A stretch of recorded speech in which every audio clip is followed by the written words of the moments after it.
ዛሬም ጠጥተህ መጣ? እናንተ የምትጠሩት እግዚአብሔር ጨካኝ። ተው ወንድሜ፣ እንደርሷ አትበል። እግዚአብሔር ክፉ አይደለም። እኔ ፈጣሪን ብዙ ጊዜ ብር ጠይቄዋለሁ። ብዙ ጊዜ ነበር የጠየቅኩት፣ ግን ለኔ ከመስጠት ይልቅ ቤት ለተቀመጠው ለሷ አብዝቶ ሰጠው። እዚህ በላይ ጭካኔ አለ?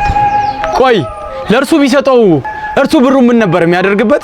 በሽተኛ እናቱ ያሳከማት። ቆይ ላንተ ቢሰጥስ ምን ታደርግበታል?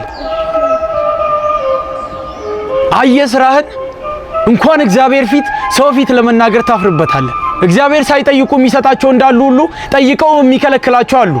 አንተ ደግሞ ከነርሱ አንዱ ነህ። ብሩን ብታገኝ እንደምትጠጣበት ቀድሞ ስለሚያውቅ ይከለክልሃል። ብር አግኝተህ ጌታን ካጣ ምን ይጠቅማል ወንድሜ?